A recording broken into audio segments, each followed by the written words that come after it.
Hi members, JB here on what is a sultry Thursday, 5th of November. I hope you're all well. Saturday saw some pretty big storms come through. I happened to get caught in them on the M1. That was a bit of a frightening experience. Silly me, I shouldn't have been out there. But anyway, we had some minor interruption to play during the day. I've mentioned previously we are going through a La Nina period where we can expect multiple stormy days such as that. So, although that was fairly extreme, to be quite frank. So I guess at the very least we're going to have a full dam for most of summer, but we might have some interruption to play. Our policy is any lightning strikes within 20 kilometres we come off the course, and we do not return to play until 15 minutes after the last strike within that range. So it's a pretty clear-cut policy there. Okay, irrigation project. So trenching and cabling, we're 75% through the project. Everybody would see the works out on the course. The system is now 50% operational, which is fantastic. We're already seeing the benefits of that. So we're anticipating the project will be completed on time on the 20th of November. So there shouldn't be too much more interruption to play. And again, I do appreciate and thank the members for their patience through this period. We're marking off all the trenches where we can, but when we get rain, the trenches, the soil does compact quite a lot. So please keep an eye out. We're trying to keep on top of it, but do watch your step around some of those trenches because they can drop down a fair bit, particularly after rain. AGM. So the AGM's been set for Wednesday, the 2nd of December at 7 p.m. at the clubhouse. We do have provisions in place should we get more than 100 people, which is the maximum we're allowed to have in the function room and members bar at any one point in time.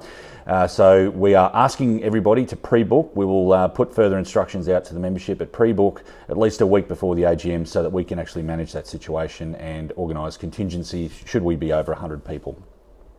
Any notices of motion that need to be the members desire to put forward, they need to be given to me no less than 21 days before that date. So that will be next Thursday, the 12th of November. There are board positions to be voted on, and so in accordance with our club rules, the ballot papers will be posted out with a prepaid envelope, and those votes can be submitted accordingly up until 4 p.m. On the afternoon before the AGM at 7 o'clock. Member accounts. So we for some time now our member accounts haven't been available online. That's simply an issue between our two systems talking to each other. We did plan this year to go onto one system, have everything running through the one system. COVID got in the way and that didn't happen. We're planning to roll that out February, March next year. We don't want to waste money on an integration between the two systems because it's just money up the wall. So if you do want to make an inquiry on your member account or get a statement, please just present at the office or make an inquiry over the bar and we can give you that balance. I mentioned last week that a couple of new segments. We're going to have a bit of a chat with John Boland, the project manager on our clubhouse improvement project. I've got a link on this mailer to the full interview, but John and I sit down. We had a bit of a chat the other day on John's golfing ability to start with, and then we had a bit of a talk about his professional background and what his thoughts are, particularly around the realities we face as a club, where the opportunities sit, and also the progress on the clubhouse improvement project. So really interesting chat with John. So please follow the link and have a listen to that one. And as promised, this week we've got our first instalment of Toddy's Tips. So take it away, Toddy. Hi everyone, out on the 11th hole here with Toddy for the first instalment of Toddy's Tips. We're going to talk today about GUR in the high wear areas. So Mick, yes, give us a rundown. So basically the club now we're introducing a GUR for these areas at normal ground conditions. This will apply on 3, 11 and 17. They'll currently be on the local board this Saturday, so please read up on your local rules. Here's an example on the 11th hole.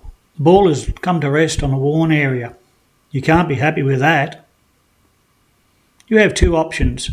Mark your ball, take it to the nearest point of relief, drop and play from there. Or you can play the ball as it lies. What you don't do is drop the ball nearer to the hole to give yourself better access to the green. That's a definite no-no. Thanks again for that, Toddy. Fantastic, mate. You're a natural. First time in front of the camera for the club, and you've done a great job there, buddy. So well done. And look, we'll be back with more segments of Toddy's Tips as we go along. Any little ambiguities with rules, look, feel free to drop us a note if there's something that you're not sure of and you'd like Toddy to explain.